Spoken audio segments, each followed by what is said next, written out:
intro when you start Twitch. Sure. Okay, here we go. 5, 4, 3, 2.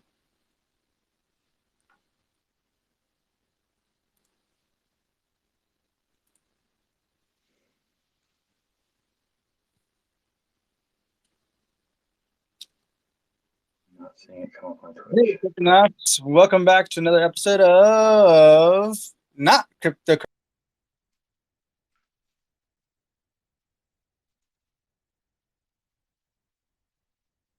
Today is it the 3rd of November. November. September, excuse me. Why did I say November? September. I was like, wow, that went by pretty quick.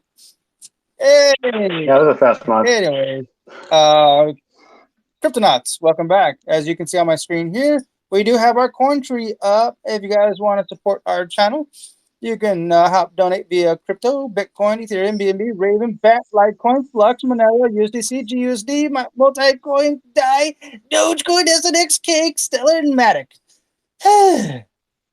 Or check us out on Discord, YouTube. We do have a tipping, me, Twitter Spaces, Twitter obviously, Twitch, Odyssey, and we do have some merch. Check out our merch right here. We got a couple t-shirts here. Thanks to Jake, we put these shirts together. We got the Black Diamond Hands t-shirt, Stacks Out and Huddle, and the Black Diamond Hands in white. What else do we have? We got a couple links here to Spotify, Binance, Coinbase, Gemini, Cash App, Probit, Patreon, Lolly, and Reddit. All right. So with that said, we're going to jump on over to Twitter Spaces. Here we are. We got Jake, myself, and C3 Media. I'm going to jump over real quick. I'm going to open up CoinGecko just to see what's going on in the market. We haven't seen that in a while here on the channel. So let's see what's going on with CoinGecko. Market's been going up, been going down, been going sideways. It's been going up. It feels like it's moving so much, but it's literally just like a 2% movement on a day-to-day basis. It just seems like a lot. Like right now, okay, so I just opened it up. As you can see here, Bitcoin is at $19,906.86 with a 7-day loss of a 1.8%.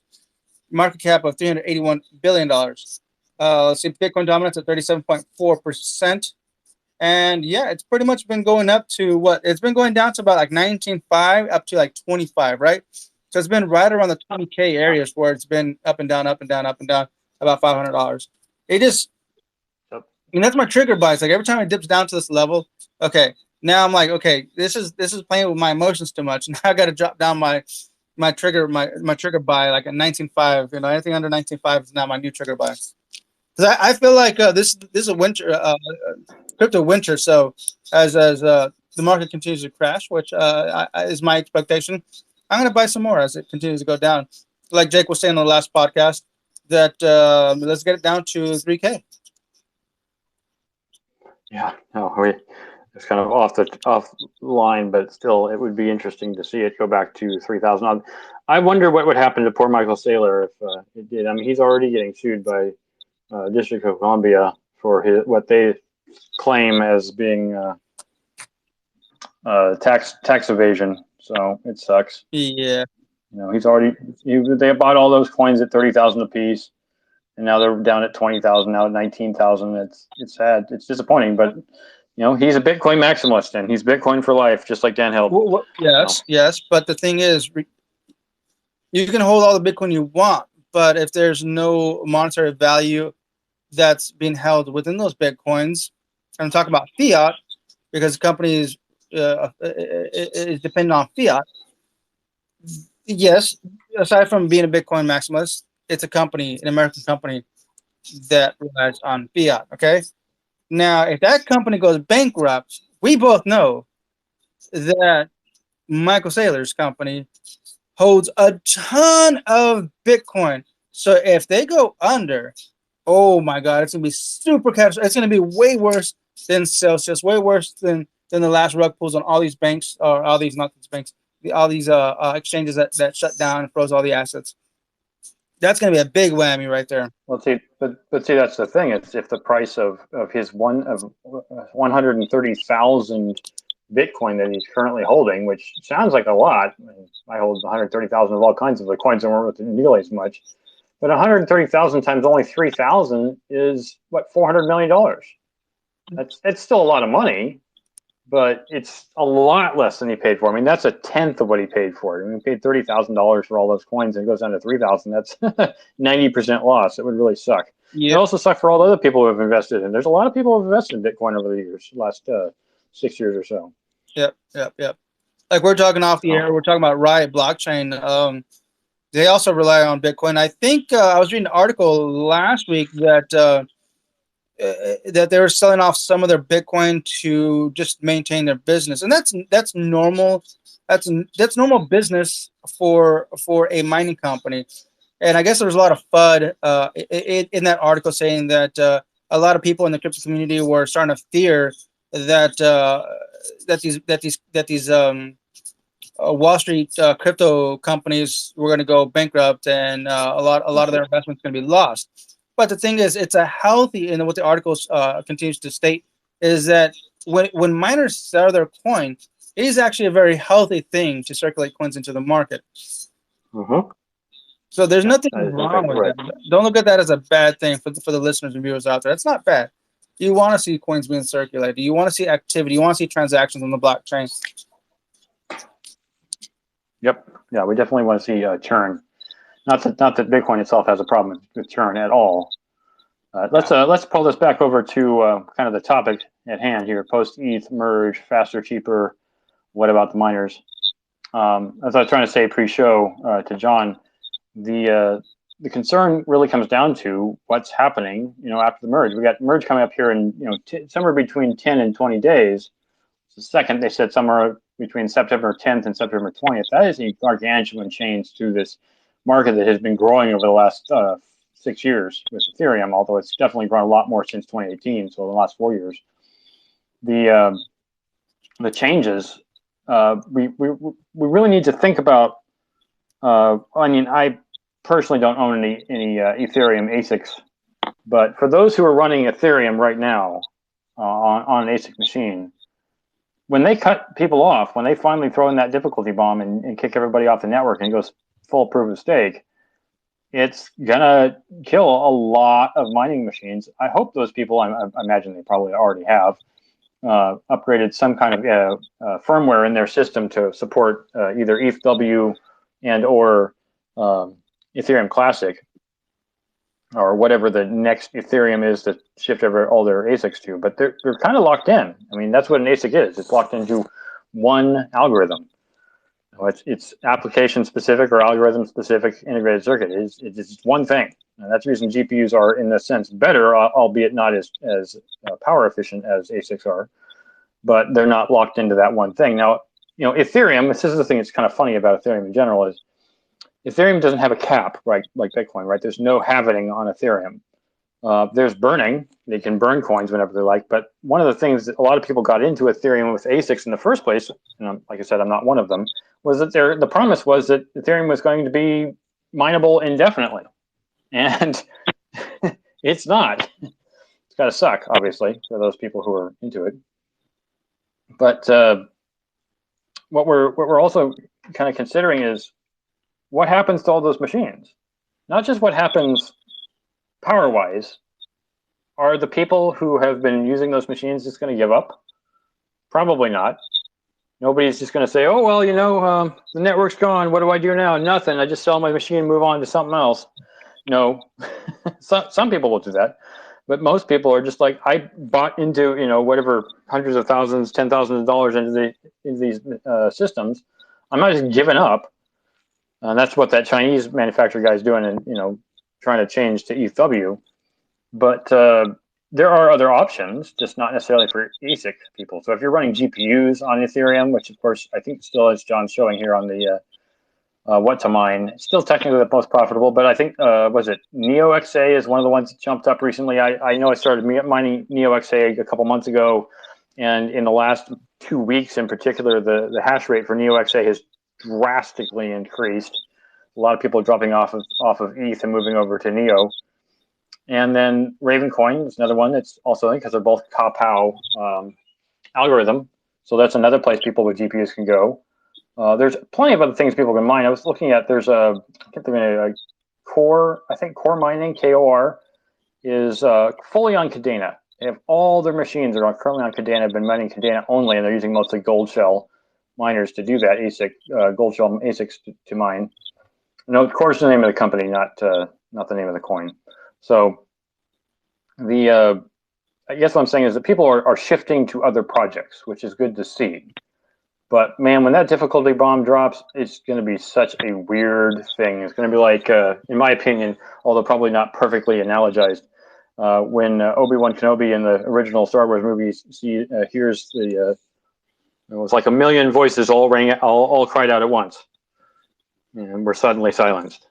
You know, boom, everyone's gone, wiped out. So it's going to be interesting. I mean, there's going to be a lot of people going to get caught with their going to get caught with their pants down, and are going to be like, "Well, why is my machine offline?" Okay, so Jake, let me ask you.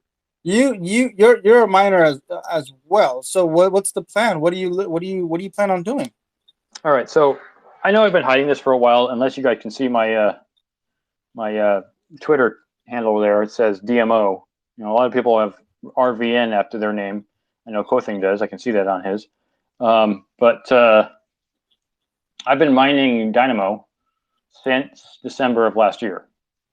And I don't mind saying, even though the market on Dynamo is relatively small, that as far as profitability goes, the mineability of Dynamo is better than Ethereum, even at the ridiculously low price it currently is.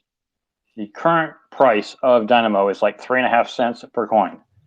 But with a even barely comparable miner of like a 580, AMD 580, you can knock out more value in the coin right now than you can by mining Ethereum. Now, of course, the problem we still see with Dynamo is that the market's still very, very small.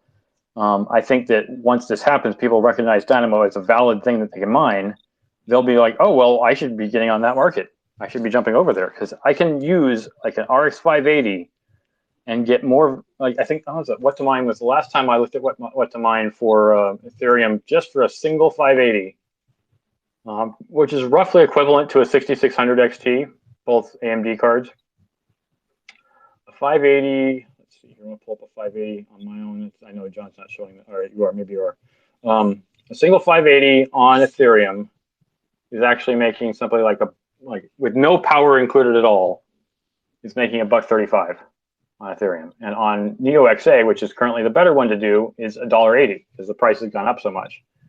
But on a single 6600, it's more like let's see here. Oh, it's about $1, so it's less. But on Dynamo, I can get almost $2 out of the same machine. So it's still more profitable to use, and you're not going to see Dynamo on what to mine because it doesn't show up there. But I can get more money out of mining Dynamo than I can mining NeoXA or NeoX or Ethereum or Raven or Firo or anything on that list. So I'm not afraid of the merge because I already have my cash cow. And knowing that in the past Dynamo was worth way more than it is right now. Like, all right, so let's say Ethereum. Let's say Ethereum wasn't going to go offline in the near future. Let's say it was going indefinitely. The current price of Ethereum, what's the most Ethereum could get up to, right? Speculatively. Well, it's at $1,500 right now. The highest it's gone before was almost $5,000. What's the difference between now and then? That's about a 3x, right? 1,500 to 5,000, a little bit more than 3x. So the most in recent history, that the last 9 months, that Ethereum's value has been at is 3x where it is now. So, even if you mined Ethereum right now, in the highest it could have potentially gone in the last 9 months, or even in the future, we know it has made to 4,800. So that's a 3x. If Dynamo 3x's, it'll be 10 cents. It's been 10 cents in the last 6 months. If Dynamo has been as high as $3, which is 100 times its current value. Ethereum hasn't been 100 times its current value in years. So to me, the potential for Dynamo's value increasing is much, much, much, much higher than Ethereum's increasing. So to me, I'm mining for the future, even though I could technically sell right now and make more than Ethereum. So I have a great deal of confidence that in the near future, people are going to discover Dynamo and go, oh, well, I can make way more money on this than I could on Ethereum. So there's that. But you can always switch to Neo. Neo is one, it's, as we can see on what to mine right now, is more viable than Ethereum, depending upon the card. Now, if it's a NVIDIA card, probably not so much by comparison. Although I will say that certain NVIDIA cards do very well on Dynamo as well. And I know many people are still mining it. Not thousands of people, but several. So to me, I'm not worried about this market. In fact, the one thing I'm looking forward to, if I keep giving up my cards here, is that once Ethereum kicks everybody off and goes straight to proof of stake, is the price of ASICs that can no longer be used on Ethereum, or at least people don't want to use them for anything other than Ethereum, and GPUs will drop in price even more. So I'm looking for this apocalypse, this GPU ASIC apocalypse that's on the horizon, that's coming in about a week and a half to 2 weeks, because it means that with the cash I have already in hand, I can go and buy way more cards for almost nothing. I'm really looking forward to that. Okay, so your office can only hold so many rigs, right? Yeah, but that's not what I'm worried about. I realize from people who've heard of this before that my office I don't pay for power, which is a big advantage. I won't dismiss that. That's the reason I'm still mining at max capacity, because I'm not paying for power. But the entire building that I'm in is much bigger than just my office. Much, much, much bigger. John can vouch for that. He's been there. So the building itself, I think, has something on the order of 50 to 100 suites in it, and I'm only using one. If I need to expand, it's not a problem. Nice. So I know this FUD and FOMO that's coming about the ETH merge, and people are worried about it, mostly miners, but I think this Twitter space should concentrate not just on miners, as I have already, but should also consider the factors that the ETH change may draw. Like, they've already done their proof. They're already sure that once they move over off of proof of stake onto, or proof of work onto proof of stake, that they're not going to have any hiccups. They're going to have hiccups. There's no way of preventing it. No matter how many beta tests you do, you're always going to have problems. Because once you move everything over, things change, especially utilization. So there's never, once you do the delta test, I guess, which is the full release, things are going to be different than what you expect them to be, even in the test net. So what I'm somewhat worried about, although I'm not as worried about because I'm not using Ethereum for almost anything, is how Ethereum's price and market are going to change. Where are we at right now, John? What's the current market cap for Ethereum? It is at 187 billion. Okay, so just shy of 200 billion. Currently 18.5% of the entire global market of crypto. And Bitcoin is currently slightly less than 40%. Not really worried about Bitcoin, but Ethereum being the second largest and roughly 20% of the entire crypto market. If its value dropped significantly after the merge, which a lot of people say it isn't, and futures, I think, Ethereum futures would predict that if people were making more bets on Ethereum's price going high in Ethereum futures, then the likelihood of it going high means that there's a lot of people betting on it, the price going up. That's the reason futures are kind of helpful in existing when you look at Bitcoin futures or Ethereum futures. Yep. If people are making the bet that it's going to be high, it means it's likely that they're all thinking it's going to go that direction. It's kind of helping you predict the future. If there are a lot of low bids on Ethereum futures, then there's like investor lack of confidence. But if there's a lot of high, then there's high confidence in the investment of Ethereum. So if we find, as of right now, it seems that a lot of people are very enthusiastic about the price after the merge. Here's a news article from Cointelegraph that I'm going to read, written by Ziyuan Sun. Ethereum Foundation clarifies that the upcoming merge upgrade will not reduce gas fees. Yep. The merge will still reduce the network's energy consumption by an estimated 99.5%. According to new clarifications by the Ethereum Foundation on Wednesday, this is written, let's see, when was it? August 17th. According to a new clarification by the Ethereum Foundation on Wednesday, the network's upcoming proof of stake transitory upgrade, dubbed the merge, will not reduce gas fees. Regarding this, the Ethereum Foundation wrote, quote, gas fees are a product of network demand relative to the network's capacity. The merge depreciates the use of proof of work, transitioning to the proof of stake for consensus, but does not significantly change any parameters that directly influence network capacity or throughput. The merge, which seeks to join the existing execution layer of the Ethereum mainnet with its new proof of stake consensus layer, the beacon chain will eliminate the need for energy-intensive mining. It is expected to land within the third or final quarter of 2022, while many investors and traders alike have bought Ether in anticipation of the merge upgrade. Some appear to have done so under misconceptions that the network's capacity will surge once the upgrade is live. Yeah, so basically, it's still going to be the same transaction fees as it is on proof of work, which is not all that good. It's way better than what it was at the beginning of the year. That's for sure. I mean, but it's nowhere near some other blockchains where you're paying a fraction of the payment. In a sense, this is like Ethereum moving towards Solana, right? Mm-hmm.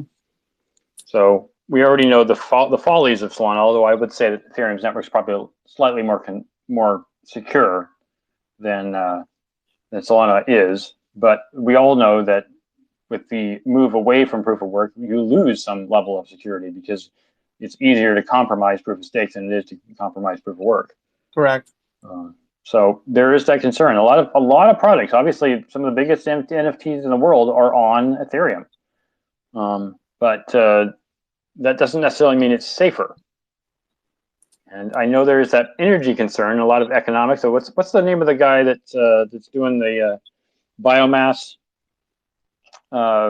project for NFTs and for mining? I can't think of his name.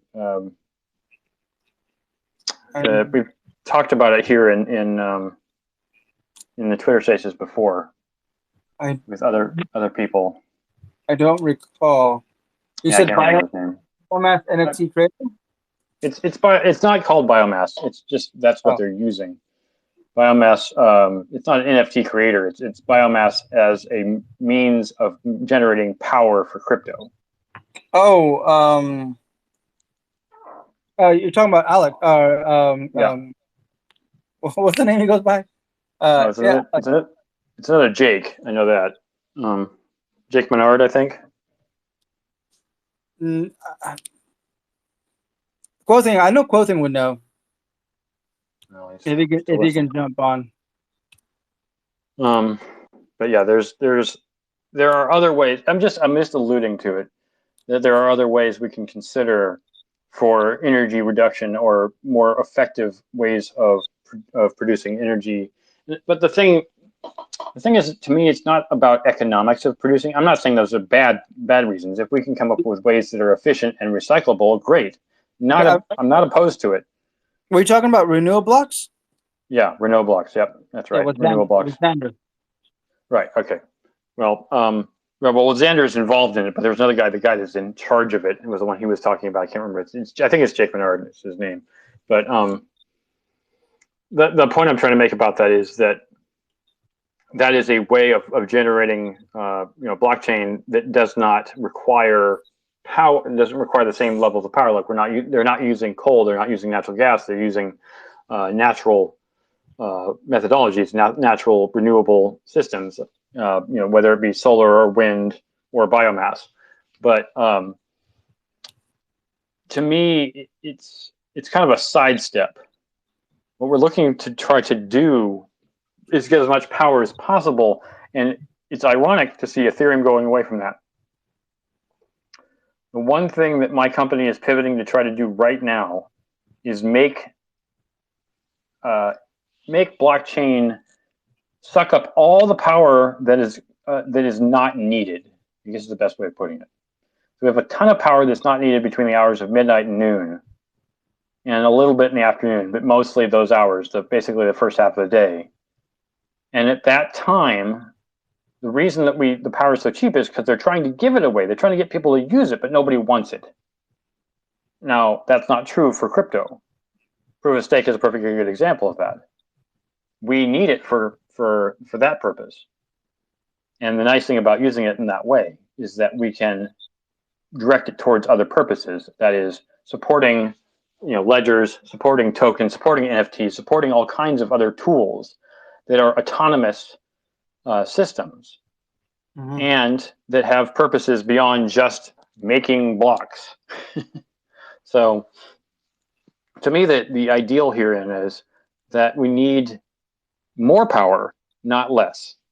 Moving Ethereum off of a proof of work is making it less secure. We already know that. And moving it away from proof of work makes it more centralized. We also know this. These are two negatives for moving Ethereum away from proof of work. But what we need is to suck up all the excess power with proof of work blockchains. There's thousands of blockchains. We have no shortage of them. But what we need is more power availability. We need to produce as much solar and as much wind and as much biomass and as much hydro as we possibly can. And then when the rest of the world needs the power, we let them have it back. They're like, oh, you guys needed an extra 100 megawatt? Yeah, no problem. We'll give it to you. Oh, you needed an extra gigawatt? Yeah, no problem. We can give it to you. We can just turn our machines off and let you use the overhead that we were absorbing. Right. And that doesn't mean that the blockchain will go away. It just means that we won't have blackouts anymore. We won't have brownouts. We won't have rolling blackouts in the state of California. Even when it's stupidly hot outside. PG&E won't have to do that because they will actually have the overhead they need.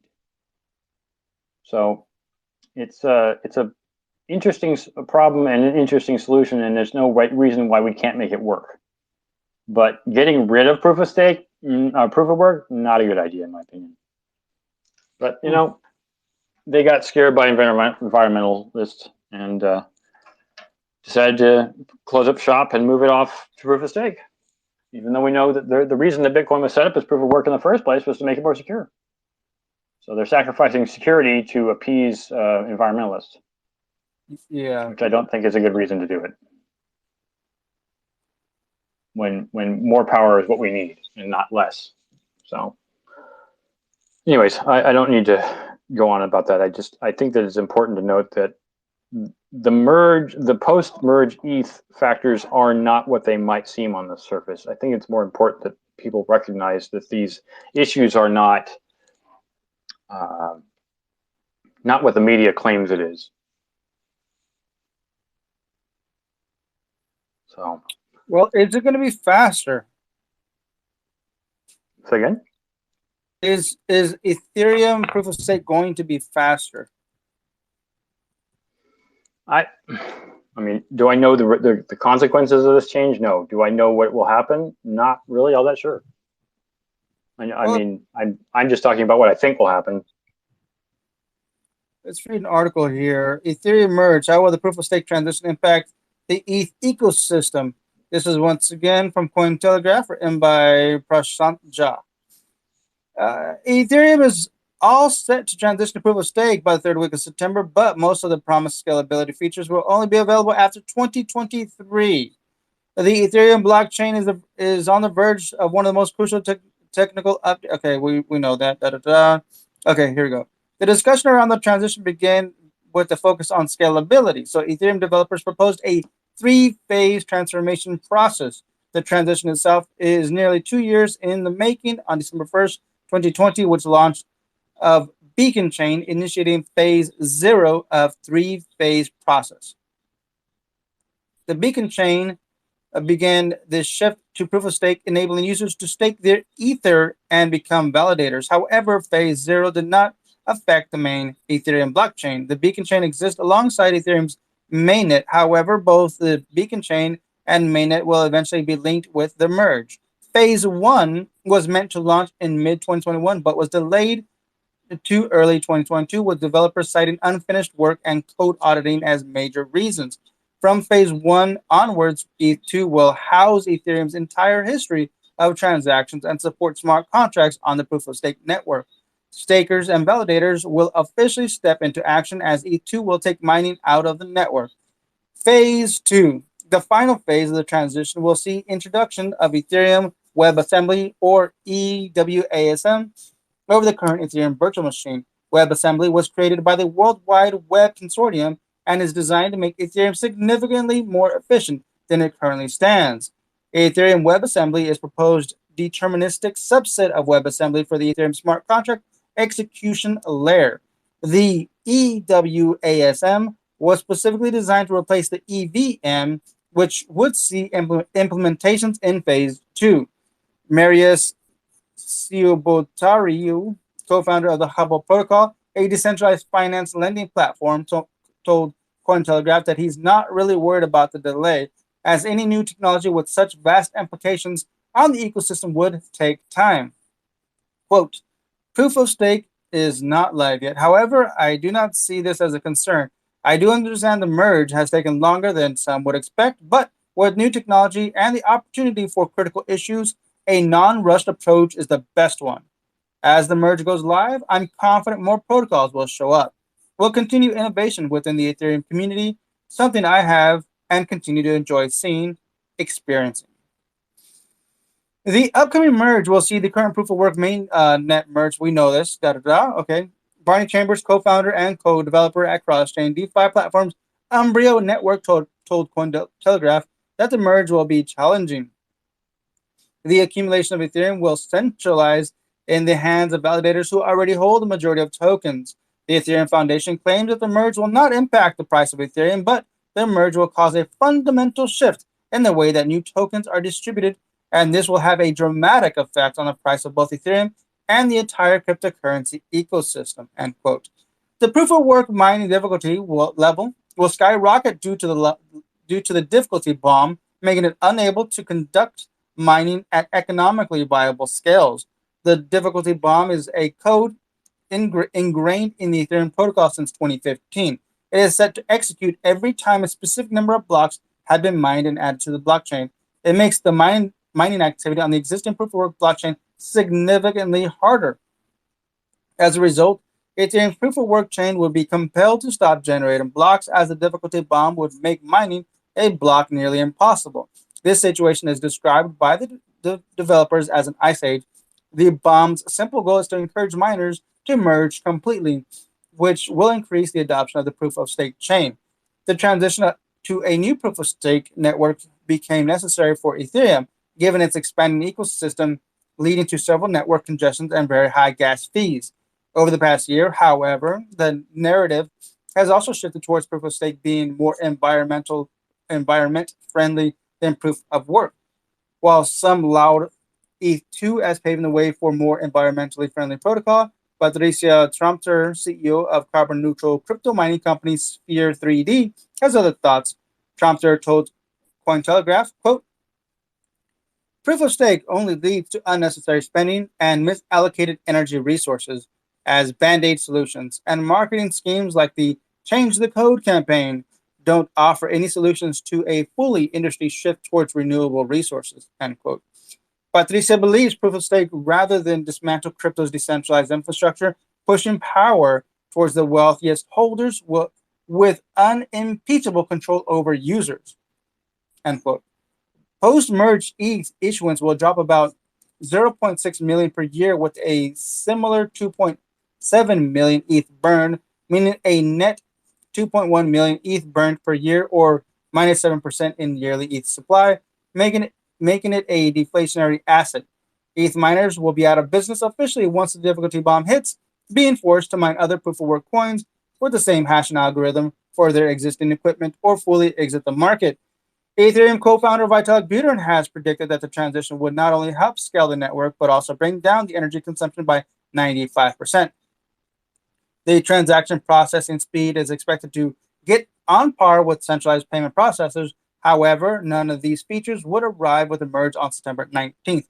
The major scalability solution called sharding that allows for parallel transaction processing will only arrive after the completion of phase 2, which is expected to take place in the second half of 2023.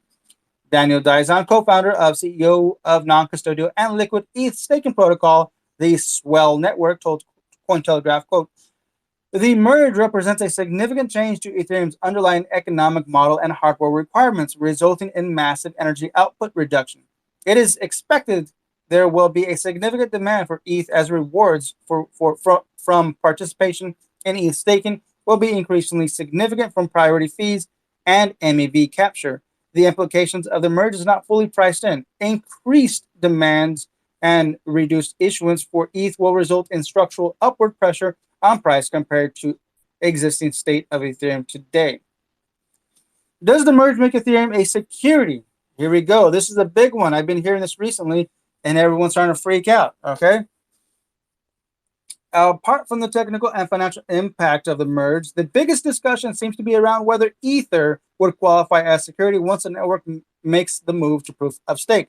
The discussion has gained a lot of steam online in recent days, and the answer to the question would depend on who you ask.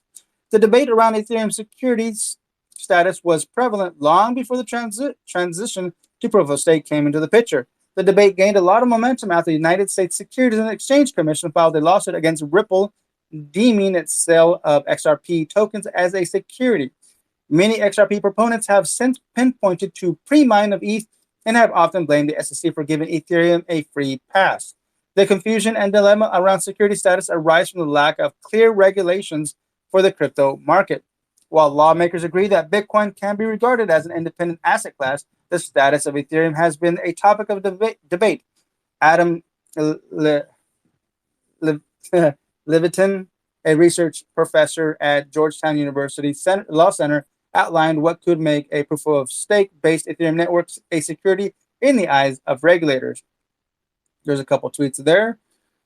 He added that Howey speaks of an investment of money, but that has always been interpreted just to mean an investment of value. Putting up a stake readily satisfies this element. Coinmetrics co-founder Jacob Frank countered Levitin's argument, suggesting that Ethereum is one of the most decentralized platforms with open source support. There's some more tweets there. Another major concern about the proof of stake transition has been the centralization in the decision-making process. Konstantin Romanovsky,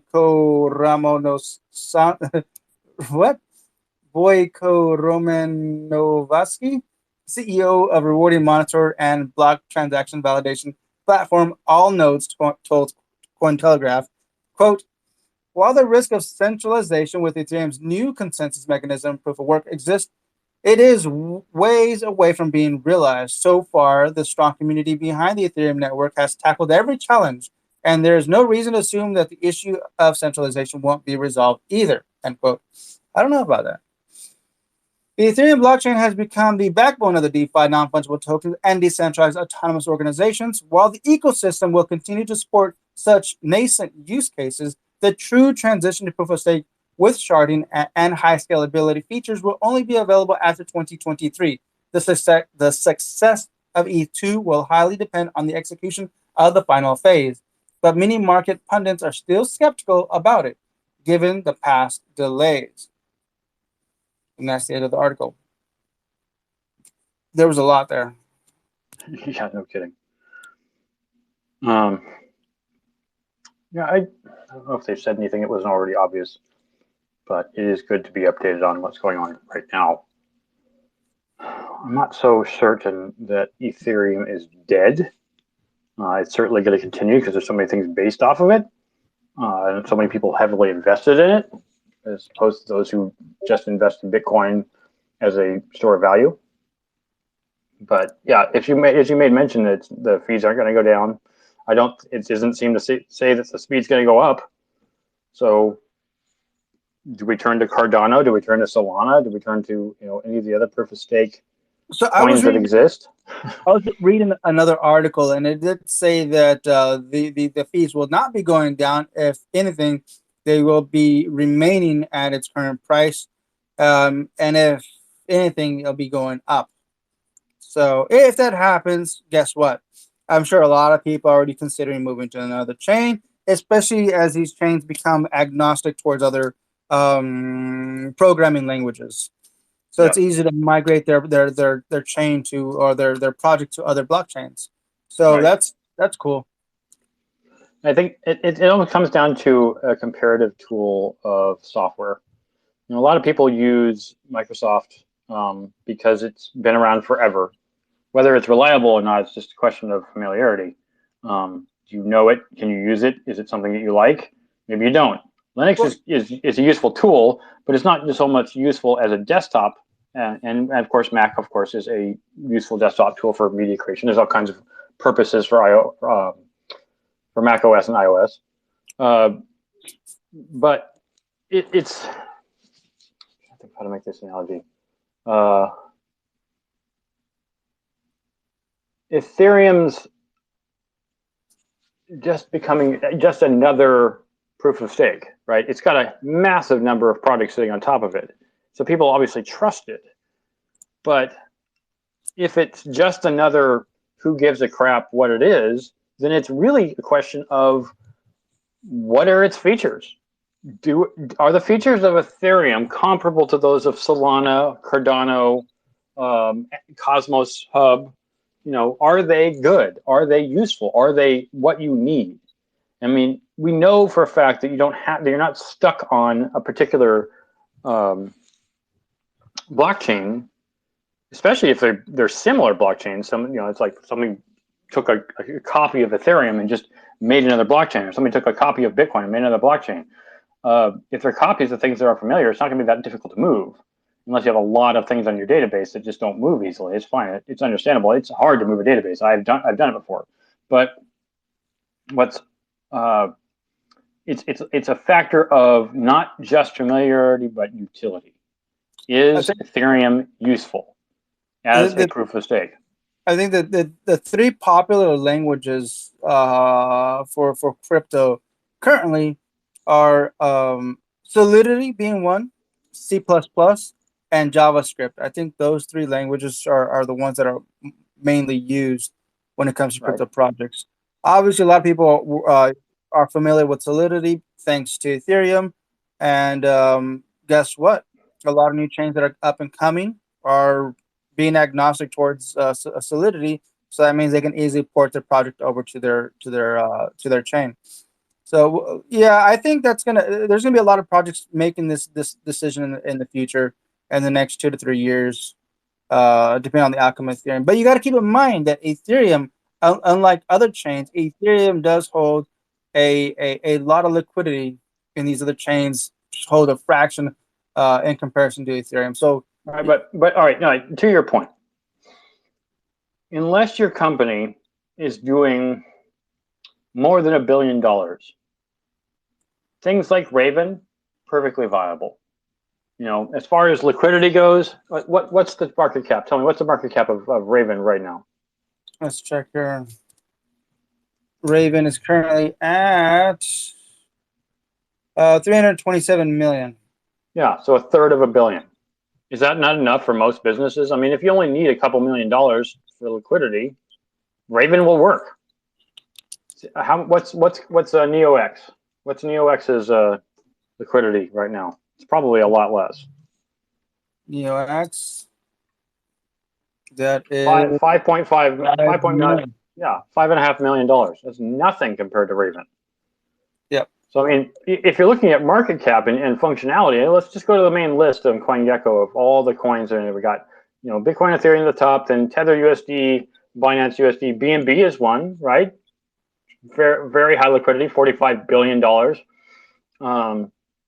I'm not saying Dogecoin or Shiba Inu, I'm not saying you couldn't do it. I know there are projects on it, but I wouldn't use them. Polygon, 6.5 billion.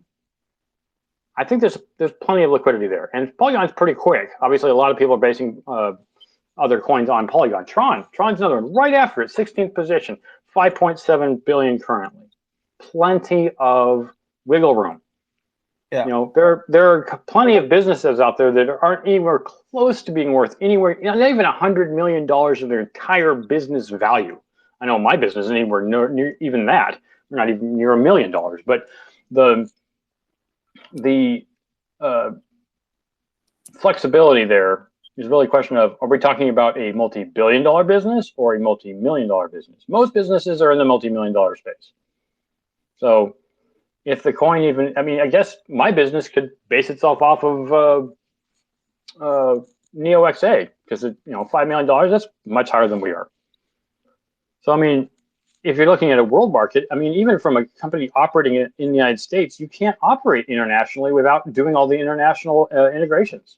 There's a lot of them. There's a lot of stuff you have to think about. So most people just operate within one country, because trying to deal with multiple countries is very expensive. I mean, I give you a perfect just dealing with a VAT tax when sending something to Canada, just sending something to Canada, it's a pain in the ass. So, import taxes, export taxes, there are those other things one has to consider. If you're just doing software, it may be easier to do, but you have to be able to work with the local industry. You have to be able to work with the local nation. And if you can't, then you can't work there. So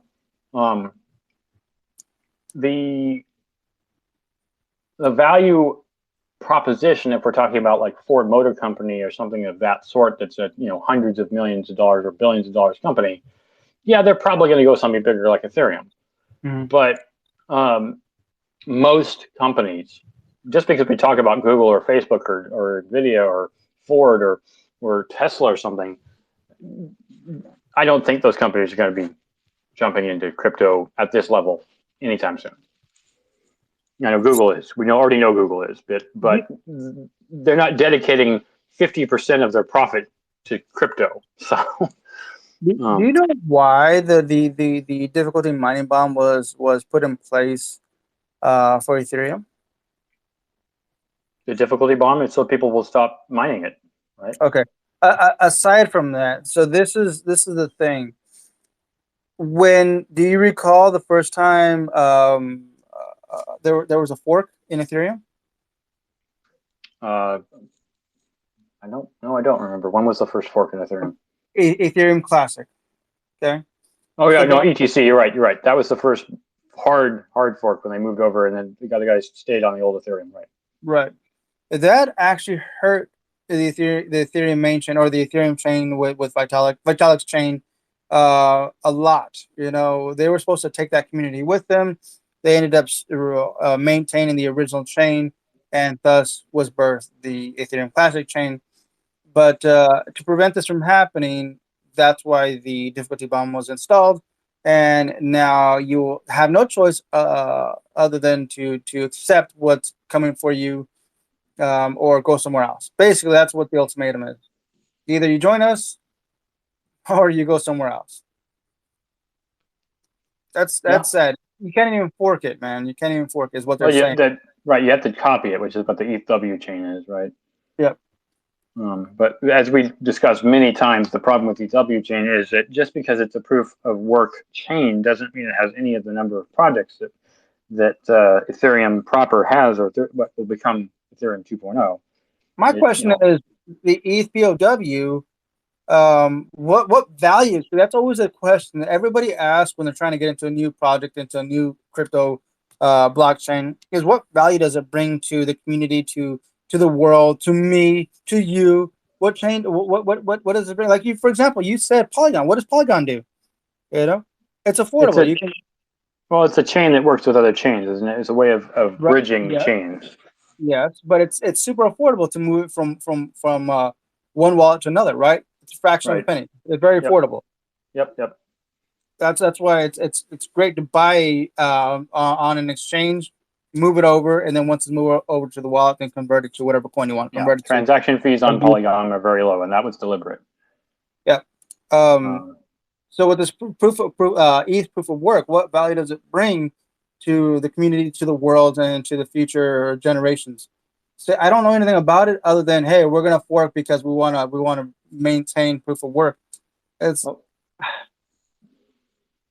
for monetary value. I don't understand. All right, yeah, I agree with you, because one of the things we've discussed many times in the past was that if you don't have projects running on your chain, then what good is your chain? But how many? I mean, I'm only playing devil's advocate here. How many chains currently exist that don't have projects on them? There's a whole lot of them. I would say most chains exist with no projects on them. So yeah, Okay, but okay. So I think it's let's say for the sake of argument, what ETH POW is basically saying is people still want to sell Ethereum just to sell it, and not because I mean, did original ETH miners that got into this 6, 7, and 8 years ago get into it because they were going, I really am altruistic and I'm supporting the idea of what Ethereum is? Probably not. Okay. So then why not just go to Ethereum Classic? Right? No, people absolutely are, but the price of Ethereum Classic is much lower, so they're not making as much money.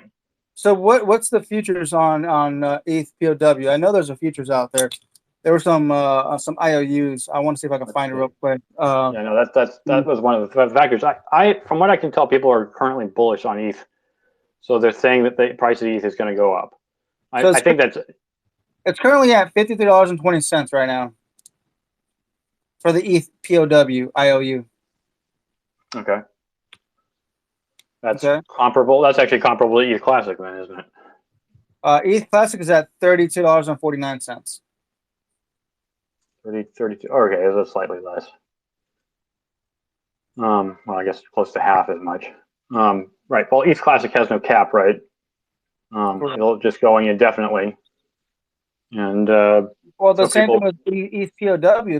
That's why I don't understand. Like, I haven't read into that. That's why I'm a bit frustrated, because I'm assuming that ETH POW is going to remain exactly the same thing as what Ethereum currently is right now. For what? Just go to Ethereum Classic, man. That doesn't make any sense. There's no need to make another chain. All right. Well, we'll just have to see what happens, because I know for certain it will survive. We don't know. It probably will. It might. If person gets enough play. One of the things I remember Sean saying, Sean of Dynamo, that is that a lot of this has to do with how much promotion. Like, why is it that Shiba Inu became so popular? Why is it that Cabuso became popular, at least in the beginning? It's died off since. A lot of it has to do with marketing. A lot of it has to do with, hey, did the people get enough money out there, enough play out there, enough eyeballs in front of ideas or in front of billboards to make something a thing? And we're talking about ETH POW, but are we talking about ETH POW in like singing its praises? Not necessarily. Are we on the take? No, we're definitely not. And so we're looking at it from this more objective standpoint to say, well, why? And I know that in the very beginning, why did I mine Doge? Like 2014, when Doge very first came out, why did I mine it? Well, for one, I thought it was cool. And at the time, it was definitely a hobby. It was not a job. I just wanted to hold more Doge. I thought Doge was a neat coin, and I wanted to have it. And did I make money off Doge eventually? Yeah, I absolutely did. In the next 4 years, I made far more money back off the value of Doge than I put into it. So yeah, it became sort of like a business. Here, check this out. So this Ethereum POW IOU came out less than a month ago, and its all-time high was around $141.36. So it's currently down 62% in less than a month. It's already not looking too good for that. But who knows? Maybe it'll bounce back up. I don't know, man. I'm going to say I'm against ETHW as of right now, only because I don't know if there's anything else on it. But well, I don't know, man. I say move over. All right, I'm against ETHW only because it has no projects on it, but at the same time, it still inherited all the problems of Ethereum. If you're going to make a new exactly that's Ethereum chain, go to Raven. Make it useful. Yeah, make it useful, right? Technically, Dynamo Coin is a clone of Bitcoin, but it's a clone of Bitcoin with a whole bunch of improvements on top of it. It's the idea of which is to do way more than Bitcoin ever did. Now, I say the same thing for Raven. Raven was brought out with a purpose of tokenization. So let me ask you this: have you found a proof of stake project out there that is actually really, really good? Like you would 100%. I'm into this chain here. This is a really good proof of stake chain. I know that Mike and I have been spending a lot of time dealing with Panda Coin, but probably just because we like pandas. Okay, I don't know if okay. that's a great reason to do it, but Give me a little insight of what Panda Coin is. okay. So Panda Coin is mined it's not mined in the sense of proof of work, as far as I know. Mike seems convinced that it is mined. I haven't been able to find that out, but I have. Oh, it looks like Clothing's interested in talking, but let me just finish my thought here, Clothing. Um, Panda Coin is mined effectively by doing folding at home. You do folding at home, they reward you for doing that. It was a project that was similar to that with the Boink project a while back, and Panda Coin is kind of fringe right now, so I wouldn't call it something I would even recommend anybody get into. Um, but I got into it because I was interested in the coin concept in the first place. I got into it because, hey, they let you do folding at home and they pay coins on it. I've done a lot of Panda Coin. And one of the biggest problems I'm struggling with right now is that the network itself is pretty small. So there's not a lot of people involved in it, even though Panda Coin itself has been around for quite some time, like 4 or 5 years. It's not a thing that is probably anywhere near as functional as Solana is, even by a long shot.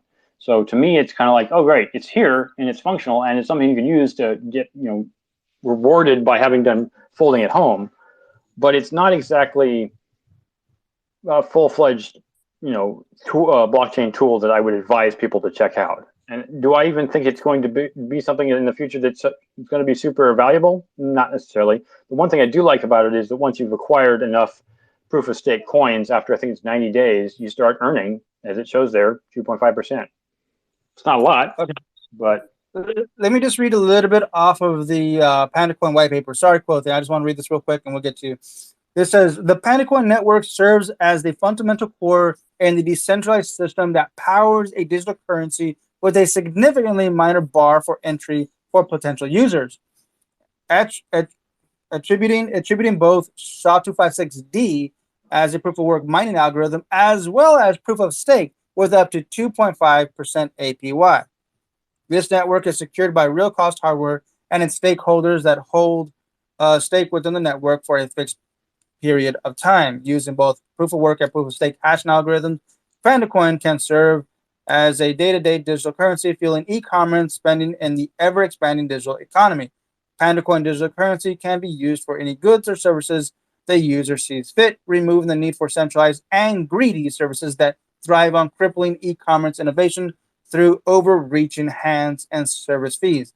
With two hashing algorithms distributing blockchain rewards across the network, transaction fees on Panda Coin are deflationary, with a 100% sum of transaction fees burn rate to serve as the counter. Therefore, the more users transact on the Panda Coin network, the sum of Panda Coin being removed from existence is increased. Interesting. yeah. Okay, so let's what Quoting have to say. Yeah, go ahead, Quoting. Interesting on the Panda Coin. You're asking about a good proof of stake or somebody who thinks that there's a good one. I like Algorand for a delegated proof of stake. This is interesting. Yeah, I've used Algorand a lot, and super fast. Yes, it's insanely fast. Yes, I love it. In fact, one of the coolest things about Algorand, just to name that point, is when I first got into Hotbit, both before and after their initial crash, when they ran offline. One of the things I loved about it was if I wanted to transfer like some coin, like let's say a couple. Well, I'm not gonna say how much. Let's say I had some USDT sitting on Hotbit, and I wanted to pull it out. The minimum fee to pull USDT out was 50 USDT. Now, a lot of centralized exchanges will do this. They're like, hey, put your coin in for free. But when you want to leave, there's a gargantuan fee. Like to pull out Doge, I think it costs like 100 Doge just to pull out any amount of Doge. And that's unfair. And most people are like, well, I want to pull my money out, but I want my money in the format that it's in, right? So what I would do is, particularly when it came to, because Algorand is available on Hotbit, but it's also available on Coinbase. And if I wanted to convert to fiat, which I did sometimes, I would trade a whole bunch on Hotbit, take whatever that coin was, convert it to Algorand, move the Algorand immediately over to Coinbase and sell it. as for fiat if I was going to transact out for whatever reason. And so in that sense, it's actually faster and easier to use Algorand because when you're converting, the conversion takes half a millisecond or whatever, and then the transition when you're actually moving it from Hotbit or from wherever else you're moving it to whatever else you're moving it to, it's like half a second. It's out and it's in the next place. Boom, you're done. And then I'm not saying the price doesn't change, but it's very, very fast. I'm really impressed by Algorand as a whole, how the blockchain moves. But it's it's tough because there's been big names that have bought into it, like an ICO. So it's not really like it's not the same. To me, it's like the evil twin of Raven in the sense that it's like they create security tokens on there and it can do a lot of the things that Ravencoin is capable of doing, but it's very like CBDC kind of vibe-ish the way that they operate. But I respect it in the sense of like what it does and how they do it, and it's in a bunch of universities how they study and how it's something. I'm really amazed by how they're doing it.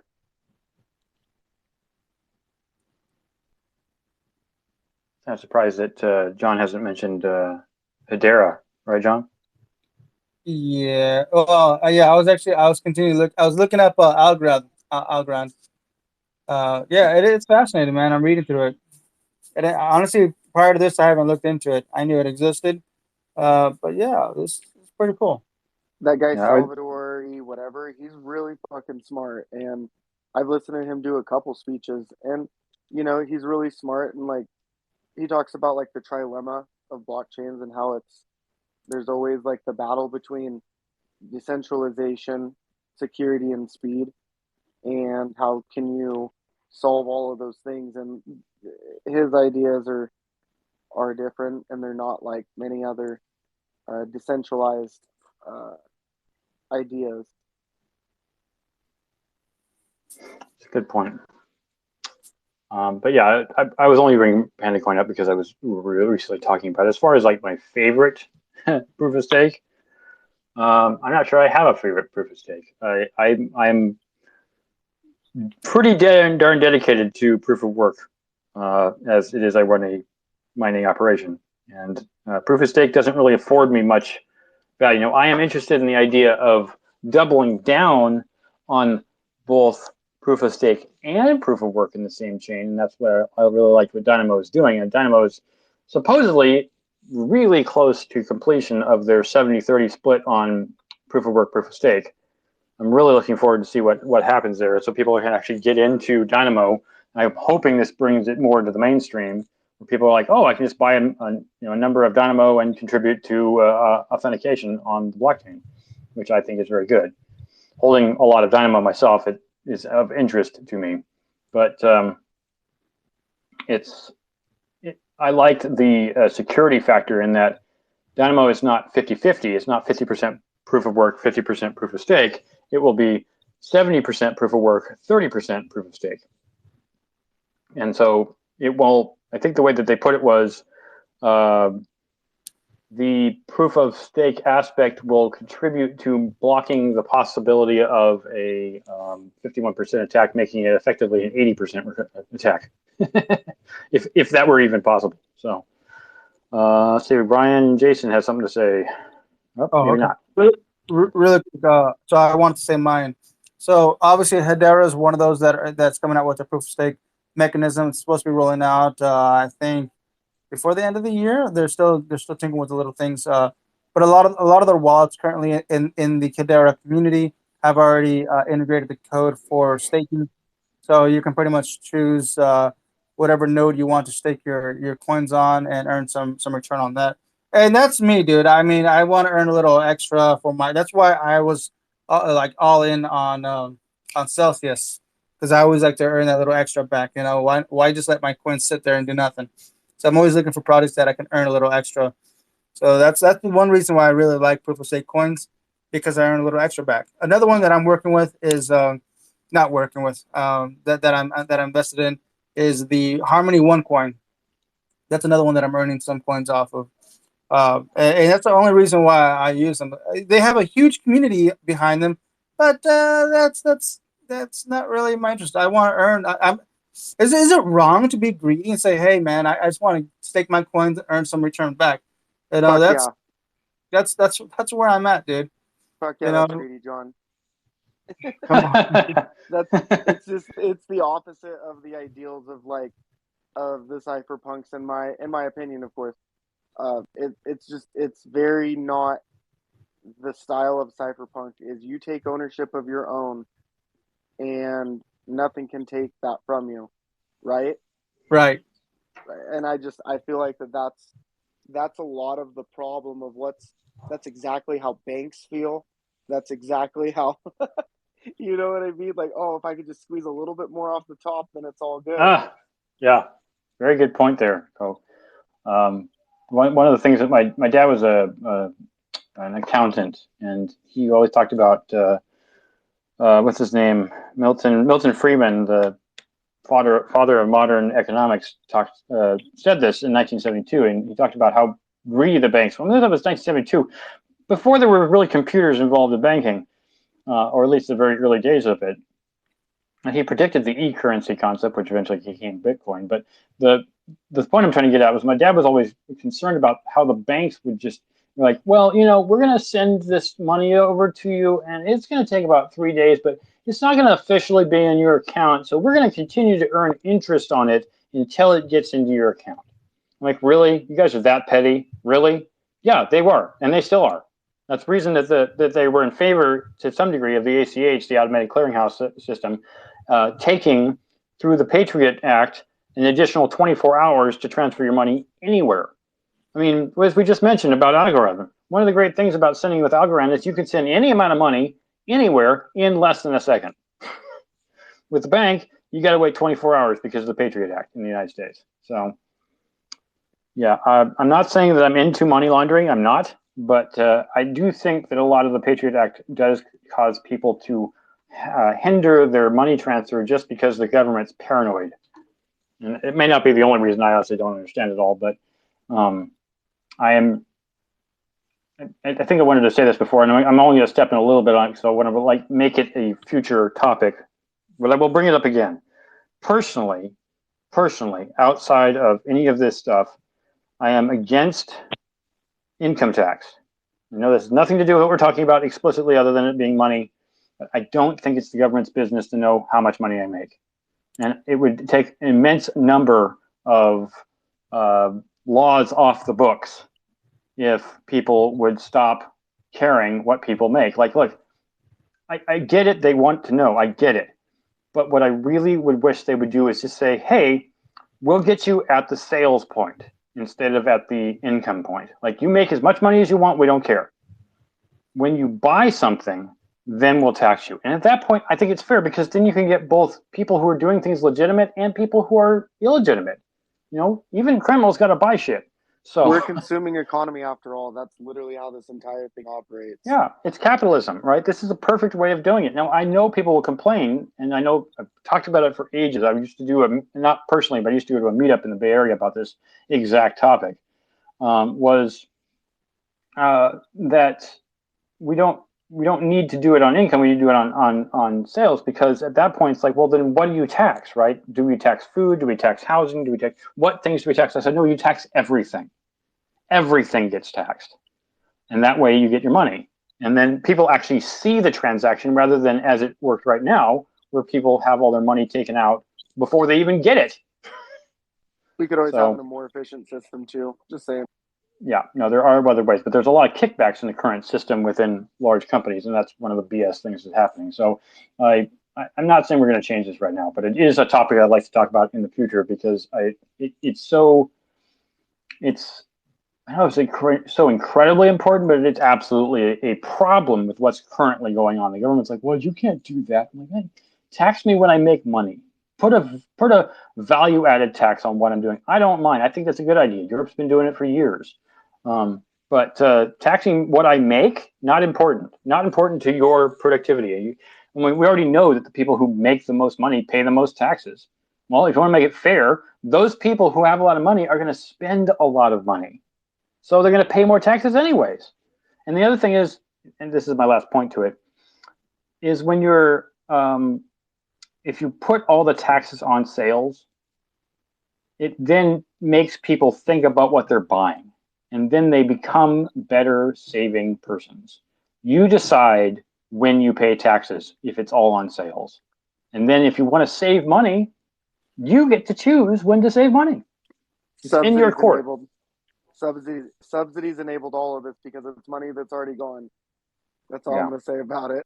No, you're right. So there's a lot of corruption, and we know it's okay. So we're participating in the new revolution of money because we know that the way that the current system works is bunk. Anyways, rant off for now. Literally, what got me into crypto, like from the get go, like in the early days, though. You know what I mean? Like the ideals of it were very.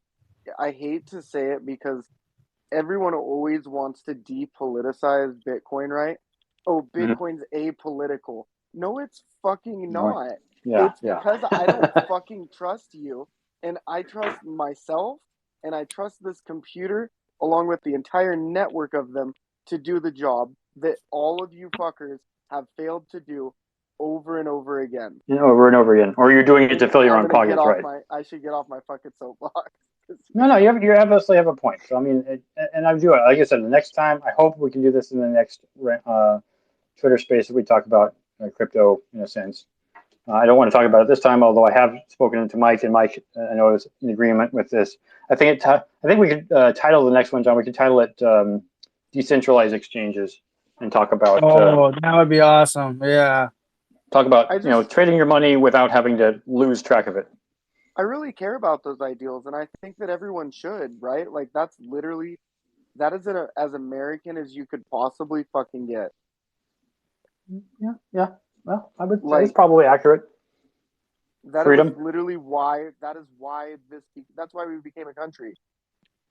Is these exact fucking things. Yeah, it's escaping oppression. I completely agree with that. We should really fucking like evaluate those things, and maybe there's a reason why a lot of people feel this way. I agree. Yeah. Well, I mean, there was a funny experiment I'm thinking about when we're talking about all this back in the 50s that my dad was privy to. He was a kid at the time, and his dad was the one who told him of this. But there was a company I think 1956 who decided that instead of giving people their taxes or giving their paychecks sans taxes, that they would just give them their paychecks, and then as they walked out the door, they would take back from them the amount of money that they were being taxed. This outraged the people who were at that time participating in that company. And then when the government got wind of it, they said, you can't do that. And then they, of course, many years later, basically said, you really can't do that. You need to take the money out before you give it to them. And that's how we're in this predicament now, where people currently think that their paycheck is so small. You know, like, well, why is 15, 20, 25% taken out before I even get it? It's because mine's even larger. It's terrible, dude. It's just right. Well, but whatever really the percentage awful. is, right? It's this gargantuan chunk of change that comes out before you even get paid. So, and there's even more you don't see because it's part of the things that the company you work for have to pay before they even give you anything. So, 100%. Yeah, look, we got Spicy on the table, man. Spicy, what's up? Oh yes, please. Bro, sounds like you guys are onto this whole serfdom thing I've been trying to tell you all about. What? Tell me. I mean, you're just saying shit's rigged, man. The money's fucked. Serfdom is the road to it. You got to fucking fix your voting machines, and nobody's ever getting shit better, guaranteed. Serfdom, huh? Yeah, bro. It does feel like slavery right now. You gotta tell me a little bit about the serfdom. Well, I mean, it's just like you figured it out, right? Like you figured out how shit's controlled over the last few years with COVID and all these people. They fucking blew their cover, man. They fucking showed their colors. They're evil bitches. They're eugenicists. They don't give a fuck about you or your family. They're going to implement whatever system of control lets them sit on top of you. They don't give a fuck. And we got to flip it. And the only way is to fix our voting machines because that's how they fuck us. Now let me ask you, man. We're leading out of crypto, but the reality is there are people in power, people in control. Do you believe that voting does make a difference? Absolutely, but not right now. I mean, okay. So here's the thing: we got to flood the ballot box because they have to cheat harder, and then it proves it more. So the more we vote, the more it proves their fraud. But if you look into, I mean, I know a lot, but I'm not going to go into it. But the machines are specifically rigged on purpose. They were built to be hackable, to hack elections. So that's how it was designed. Okay, let me ask you, what do you think about the idea of having voting on blockchain like Ravencoin? You know, everybody has their own uh, NFT. their decentralized verification for verification purposes. Obviously, you could only verify yourself at the booths by confirming the signature as your identifier, right? Yeah, But it's still bro, anonymous. that's the end result, right? But we can't get there until we fix some other things. Like we have a census that has been completely manipulated, so our census data is fake. And then they also have our voting systems, our voting databases, and all. So we have to clear all that out and kind of get a reset before we can do that. But eventually, yes, I believe that's the way. Cool. So this reset you're talking about, is it the Great Reset? Question mark. Fuck no, dude. I'm talking about throwing these voting machines right in the garbage can and letting them burn. Hey, Patty, I The said it best, machines were baby. built to rig. Okay. Do you think that, because I obviously we're not going to get rid of them just like that. Just get rid of them. Okay. Is there going to have to be some type of like revolution, some sort of economic collapse before people realize? No. Slowly, bro. People are doing the work. You just don't know about it. There's like hundreds of thousands of people that are mad as fuck that this is happening, and they're doing everything possible every single day to fix the problem. We're getting stonewalled and blocked every way, but there's some that'll slip through the cracks, man. Once these cracks start to get so big, the dam's gonna break. So Spicer, let me ask you: is Bruce Fenton one of those guys helping out? Bruce is a good man. He's I mean, he wants freedom, right? So that's Right. like what this whole fucking country was about. Like, fuck off. This is my freedom. Fuck off. And he's all about that. So fuck yeah, I love Bruce. Awesome. Go thing. Go ahead. It's always been a thing in one of the chats, and I remember Ricky used to be a believer in this too, right? Do you really think that they would let you vote if it really made the impact? Yeah, they Right? have to, bro. They have to have the No, illusion of that's safety. what I'm saying. That's what I'm saying, though, right? Is like, do you really think that you have that choice? Do you really think that you have that kind of sway? No one person does. No, like these things are influenced in much larger ways than anybody could ever imagine, and Right. I don't. Oh, And bro, I'm no, this saying comes that in down the to no, most bro. This non. comes down to simple math, bro. Okay, I'm so saying these it in the ballot most printers can only print out an non-conspiratorial amount way of. that I could. So, You know? so here's the thing, and a ballot printer can only print out so many ballots in an hour, right? So if you have more people vote than that ballot printer could print out, they can't fake more votes than you're feeding into it. So they have to accept some real votes. This is definitely a topic beyond what I was aware of. I mean, I honestly. It's a good topic. It's something that it's This people are is very. why. This is why If you something started in the getting the sorts of people that you blockchain really voting hasn't wanted, happened. if you started getting the people you really voted for and you really wanted that actually cared about your interests, I guarantee you we would not be in this position. You would not have fucked up money. All this shit would go away quick. Fucking quick. I agree. Yeah, there is some. I won't dismiss that. One of the things, at least from a political standpoint, and I try to stay out of it as much as I can, honestly, is just sitting here in California, watching the current political perspective, just rate the what we have going. You know, it's like there's just one party that's just like, no, we're in power. Screw you guys. We're gonna do whatever we want. It's like, no, it's supposed to be balanced. Please stop. But I don't want to Well, go that's an too far illusion. off the.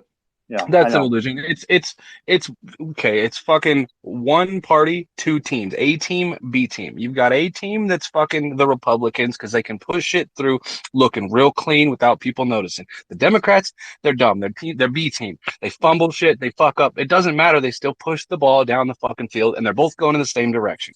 We gotta fucking flip their shit. And the only fucking group really capable of doing it, I'm just gonna say it, is MAGA. Okay, so let's move. Let's move a little bit higher than just the two parties. Let's move towards something This like is global. the World This- Economic Forum. Those guys that control the world, that make decisions for nations in the world. That includes the United States. The United States. No, those bitches try, bro. They try, but I'm not fucking beholden to the UN. They can fuck off. The fucking second a UN fucking soldier has boots on this fucking ground, I guarantee you it is fucking all out war. Wow. Yeah, that's different than I thought. I guess I'm not keeping an eye on this as much as I'm spending too much time in cryptocurrency to know what's going on with voting machines in the UN. The So I thing is, apologize. to get our fucking dreams of crypto fucking heaven, I guarantee you we gotta get rid of fucking Nancy's bitch ass because she's working with all the fuckheads. Would you believe here in the United States that we have freedom, or is just an illusion of freedom?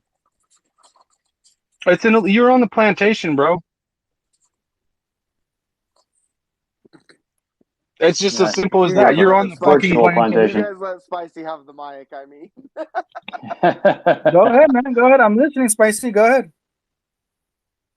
Well, I mean, what do you want to know? What part of what system is fucking not rigged or corrupted or fucked up or fucking not working for you, man? Everything's fucked because everything comes down to politics. People don't want to talk about it, right? People don't want to talk about it. But your system of government and control over you is controlled by your vote.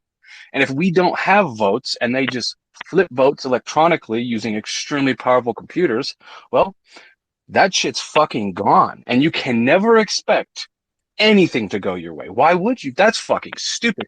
They'll fucking give you a cookie every once in a while, but nothing's gonna really go your way. Right.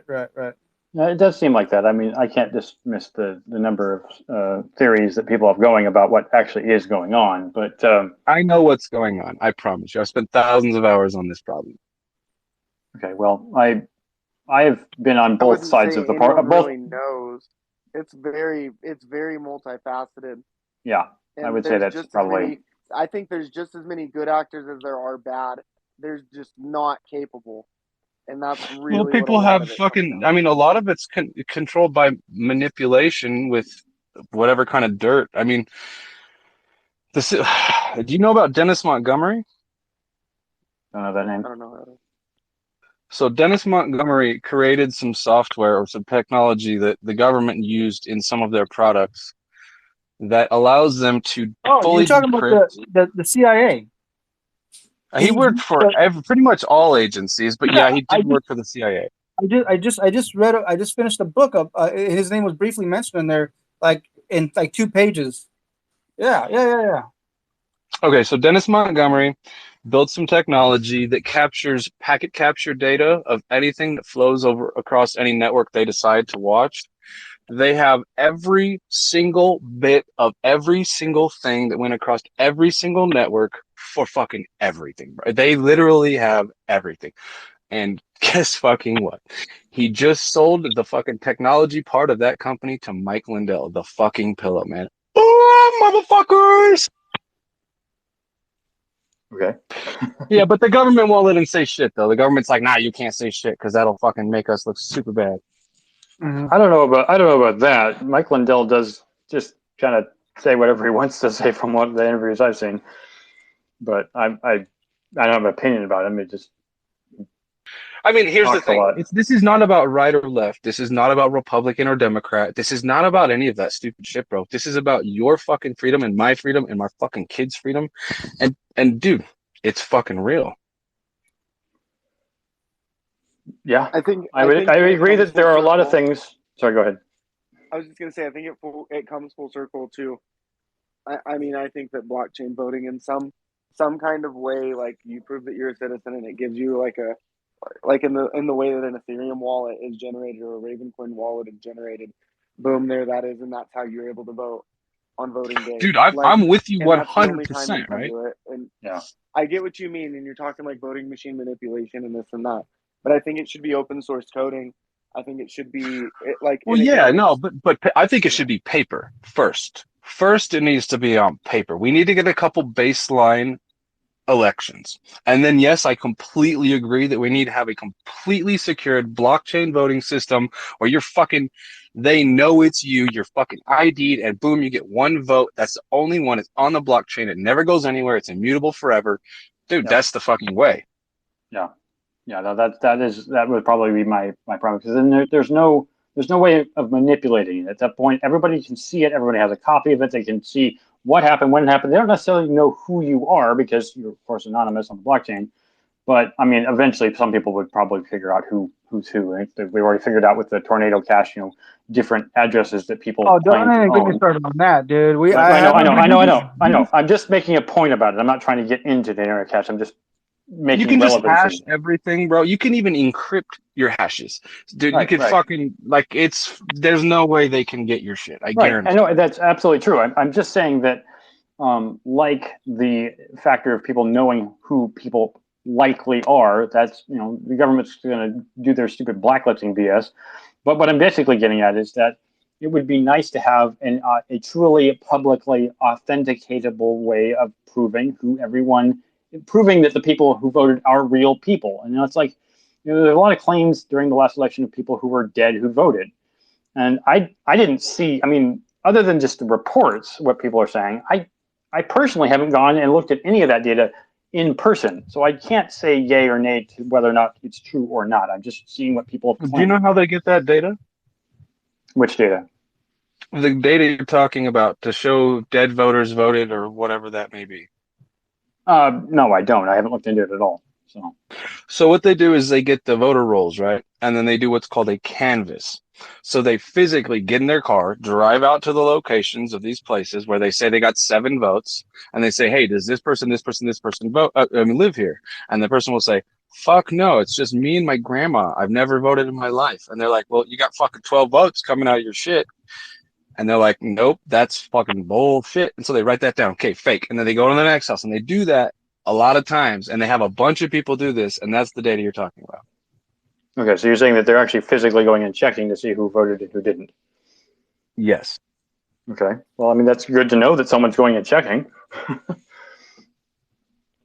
I think it really just highlights the problem. Like, realistically, I mean, I don't think it reveals anything about the past in any way, shape, or form, but it really writes the future from everyone there forward. And that's really like what this huge battle has always been, is there's always, like, I hate to say it, but it's like it's super politicized on usually, like right now, it's on the Republican side. And it's very like, oh, this and that. And it's, I don't really care about who thinks what and like who's cheating where. This needs to really just be something that really enables the ability for people to vote at any time, anywhere. You don't have to take a day off of work. You do it from wherever the fuck you want that has a connection to the internet. And you could use a token. You could literally create the system on Ravencoin in probably like an hour, 2 hours. This is the thing. It's authentication. It's about getting your legislators to pass legislation that makes that be your fucking voting machine, man. And they're not going to do that because they don't work for you. They don't. They don't fucking work. They hate your bitch ass. They think you're a fucking slave, man. I'm being honest with you. I love you. I think you guys are the fucking greatest. But they don't give a fuck. I promise. It does seem that way. Problem is that nothing. Dude, they fucking send missiles into faces and fucking other countries, bro, all day long. They'll waste all of your money on every fucking war. They don't give a fuck. I think that we all agree on that, and I think that that's like unanimous here, right? And that's like, in spite of all the topics that we've all just like ran through in the past 15 minutes, the question is like, what, in spite of that, right? Like, what gets action to actually make these changes then, right? Because it's not like there's no incentive on any side to make that happen, and knowing goddamn well that all these things are happening. So how will they ever happen? The idea proof of work, bro. Proof of work. We all know, bro. Yeah. You're a proof of work kind of guy, man. You feel me on this, right? It's fucking work, dude. It's a bunch of people that have to go and do the fucking work. I've been doing shit in my local county. It's a pain in the ass. Our fucking county recorder quit, just up and fucking dropped off. Now there's a fucking somebody who's just signing on the fucking paper. This person is no longer here. Who the fuck signed that shit? And they're just passing off elections with no fucking county recorder. Wow, that's interesting. Yeah, that's crazy. That's unfortunate. I don't It's know. I just everywhere, try to bro. It's not remove. just here. Yeah, one of the try things to I've talked remove about. myself. Go ahead. Yeah, sorry. one of the things I've talked about a whole lot lately when it comes to voting, at least, and this is the reason I think that blockchain was getting rid of that, getting rid of the was it electoral college, so we get away from saying, all right, well, now that you won your quote state, you get all the votes. And it's like, no, there's a ton of people on either side, or even people who aren't necessarily on a side, who want something different. And one example I thought was the You most gotta keep amazing the was, electoral college, a direct democracy, and we fall. I promise. I guarantee you. well, what I was trying to get at was that was it Alaska lost one of their senators recently. I heard on the news, and that through ranked choice voting, everybody voted for a Democrat. Fucking ranked but choice voting, bro. You know what's funny? I had a fucking I like ran for office like a year and a half ago, and my shit was ranked choice voting, and I lost by 1 vote out of like fucking 400 votes. Bitch, please, motherfucker. Well, I mean, but the point I think I personally like about the idea of ranked choice voting was it gave you an option other than just having to spill No, all bro. It's how they steal your vote. They I know. fractionalize your vote and they shove it up whoever's ass they want, not who you want. I promise, bro. It's cheating. It's a way to cheat. Maybe it It's math, is. so Maybe you it don't is. But know. what I'm saying is that It's sneaky math. They're fucking the current cunts. system doesn't allow you to even have a second choice. So I like their idea of having ranked choice voting because No, it the gave current me another system choice. doesn't let you have a choice only because it's when you put your feed you ballot in, it can print off a different ballot than what you fed in, and then it fucking takes their ballot, not your ballot. It's called adjudication. They don't give a fuck what you vote. They just Right. adjudicate your All shit. right. So So we at a bare we minimum, gotta get rid of the adjudicator. We gotta get rid of that machine. All at it a is a machine. right. At a bare minimum, the end game ideal would be through blockchain is that when everyone votes, whether we can see their names or not, we can see, well, let's say we just took a local county of 30,000 people or something, and if more than 30,000 people voted, we know that's impossible because the blockchain would show absolute proof. You can't fake it. You can't BS it. You can't say, well, 36,000 people voted. No, only 30,000 people live in this county, so only 30,000 people voted. If there's more than that, it's wrong. And we can see exactly what the votes are on the chain. There's no question. I mean, you could interpret it differently, but that doesn't mean it's not true. So at that point, in my opinion, there's no other way of saying it. The Philadelphia reported cast votes is 117% of registered voters. Right. Yeah, I've heard of those things. It was just mind-boggling. I'm like, how can more people vote than exist? I mean, think if it's you're fucking wrong, right? Like fake news, fucking sorry. Trump's right, bro. He is, but it's fucking whatever, dude. Okay. But yeah, I'm just saying that if we're going to stick this as a blockchain, even though I know we've gone far off the rails of what Ethereum, but yes, to bring us back to what we were trying to get at in the first place is if things can be done more on blockchain and show proof of the actual action, then I hope, we can actually make a difference and make some real freaking progress. Fuck yeah, we can. We just need to be more transparency. More transparency. I think it would be our generation's greatest accomplishment. If I'm the being tech honest. is there, bro. That's The tech is there. It I really works, do. bro. You just got to get the fucking legislators to take your fucking product and actually make it the law. That's the step we were missing. I agree with you to some degree, but there's another factor that I'm personally working on right now that is through my own company, and that is to take precedent and make it profitable. The one thing I've definitely learned in this country is if you have a thing that exists and you want to make a change, you have to show people that it has value. Now we can talk all day about whether or not we think it has value. We need to show that it has value, and the way that I see that happening is by making it profitable. So if you do a thing and you say, hey, you can make money at this, and other people are like, oh, I can make money at this too. No. Why you want people profiting off elections, bro? Fuck. No. I didn't say that. You want free, like super cheap, open source tech that any fucking county can set up, throw a couple miners on that bitch, mine and Raven, fucking mine up enough coins to get their shit started. Boop, they got their whole fucking county set up and registered on tokenized. What I'm talking about is monetary incentive. I'm talking about monetary incentive. The one thing I've learned, if anything, this country deals well with is freedom incentive. That's what people want right now. Freedom. Gamification. Gamification of things makes people want to compete. People love competition. They love competing with each other, and making people leading people to that kind of idea, in my experience, through the businesses that I've run, makes people go, oh, I want to participate with that. Incentivization is the best way to get people to do something. I'm not saying you have to pay them, but you have to give them the opportunity to find incentive. Would you agree Well, that maybe Bitcoin just was that, and incentivize. maybe Satoshi had that same exact conclusion? I want to Yeah. incentivize them by telling them that, hey, your guys are running fake elections. I have the proof. Here it is. Look at this case. All right, if you sign off on this election, we're going to call the sheriff, and he's going to come and get you, bitch ass, because you fucking know. Yeah, I follow your reasoning on that. I'm just saying that the way that I found people to, I mean, not everybody's incentivized through money. Believe me, there are plenty of altruistic people out there who are elected, bro. They're elected. Yeah. Did you know they're elected? So if they're fucking getting elected by rigged machines, you think they're gonna go arrest somebody they're fucking getting rigged with? Right, and there's been plenty of examples out there where people have done things that are definitely not justice. There was a news article I saw about a kid who was driving his car and killed a NYU student recently, and he just drove home. And then when they finally tried him, they're like, "Oh, he's a good kid. Just let him off with community service." Like, dude, he just killed somebody. Why did you let him off? It's because his parents have money and they incentivized the judge to let him off.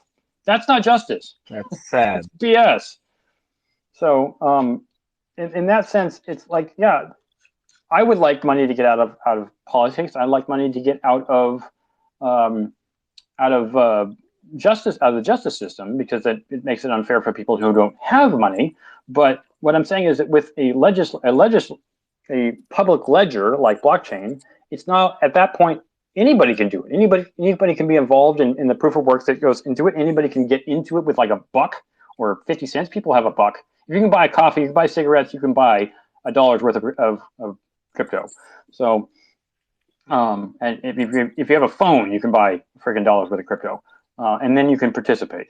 So incentivization doesn't have to be monetary, but I know everybody, particularly poor people, definitely want more money. So, to me, incentivization is the only one that leads to people wanting. Now, of course, there are people who are altruistic. Of course, there are people who want to participate in crypto who just love the thing for the sake of the thing. I know I'm kind of one of those people. I got into crypto not necessarily for quoting's reason, but for my interest in Dogecoin. I was just like, this is cool. I'm going to do this. And even though it cost me money, I still did it. So now I do it for money, but I also do it for the fun of it. So I was mining Raven at a loss for quite a while, Yeah, I was definitely mining Litecoin and Dogecoin in the very beginning at a loss, but then I made a very wise decision of buying Bitcoin at $400. Yes, quite wise. So I guess I could say the same for Bitcoin.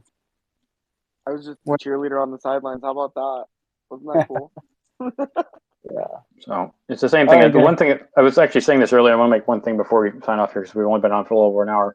Is that I made the terrible mistake of stopping my mining operation in late 2018 and didn't restart until late 2020. I really should not have stopped for 2 years, and I will not. Even though the bear market has taken over, I am not stopping mining anytime soon, even if Bitcoin drops to $3,000. Even though I'm not mining Bitcoin. So I learned the hard lesson. Don't quit mining, even though the price drops. Don't quit mining. It would be so short that Bitcoin would go down there. It wouldn't even be funny. Like I don't even think $10,000 is likely. Yeah, probably not. But I guess what I'm trying to say is, don't stop mining just because the market drops. That's the fool's decision. That's a good way to manage it. It's too late, but I've already stopped mining Raven, just mostly because of the heat, but that too. Hey man, send me your miners. It's hot in here, but each coin might be worth like, I don't know, a couple bucks later. That's fucking however much a day you keep that shit on. That's a really fucking good point. It's a really good point, thinking like future terms like that. That's what I've been saying, man. All right, so I guess I'm not saying it to you guys, but I've been saying it for ages on the podcast that you should not be mining for the current price. Don't mine Raven for the current price. Don't mine, well, not Ethereum, but anything else for its current price. I don't mind Dynamo for its current price. I mine it for what I expect to sell it at, which is $15 a coin. So it's not there now, but that doesn't mean it won't be there. And that's, if you looked at the same thing for Ethereum in the early days, you were like, when Ethereum was 40 cents, if you were mining it for the 40 cents, then you were foolish. So don't mine for the current price. Mine for the future price. I think $3 to $5 Boom. Raven is entirely possible. Yeah, same here. I think I'm absolutely certain that it is. In fact, that was one of the first questions I put to Tron when I talked to him. I said, "Hey, when Raven reaches $100 a coin, how are we going to be able to buy assets? They're going to be very expensive." I thought the same thing. I was like, wow, asset burn is going to be really expensive. And the only reply was, well, yeah, it looks like you just should have gone in earlier. Exactly what he said. Yeah, that's exactly. You should buy in now. And I said, that's exactly what I'm doing. I do mine Raven even now. I mine NeoX. I mine Dynamo. I mine several different other coins. And I heard you guys. are they worth a lot now? No. I wanted to jump in. Bro, So T0, man. If fucking T0 tokenizes the stock market and everybody finds out that Raven is the way to go, fucking boom. Yeah. Bye. Fucking peace, motherfuckers. The problem All is, let's go ahead and wrap this up. Is a lot of the people at T0 don't even really understand Raven. I found out because Mm. Jake's been talking with them, and he's educating a lot of them how Raven works. And it's like, what They the don't fuck? have to Like, know, bro. Their tech fucks with Raven. It bangs, bro. They fucking are like puzzle pieces. They don't have to fucking know how it works. It works anyway. I like it. Okay. All right, last shout outs, man. Let's get some shout outs to some people in the community. Who do you got in mind? Shout out, Doug. Hey, I want to give a shout out to Moontree, to Well Street, man, for making that wallet. That's a nice wallet, man. It needs some work, but I'm happy to see something new on the market. It is tight. Yeah. I saw fucking Bruce throwing some fucking jabs for Raven the other day. That was cool. Nice. Jake? I don't have any explicit things to shout out about. So. All right. He wants to shout out to Vitalik. Bro, no. All right, guys. Let's go ahead and wrap this up. For the viewers and listeners out there, once again, we do have a coin tree up in our description. Check it out. We do have, if you guys want to help donate via Bitcoin, Ethereum, BNB, Raven, or just throw some assets our way, it is asset aware. We do have a bad address, Litecoin, Flex, Monero, USDC, GUSD, multi-die, Dogecoin, and of course, check us out on Discord, YouTube, Twitter, Twitch, Odyssey, and Spotify. With that said, until next time, stack sats and hodl. Adios. Adios.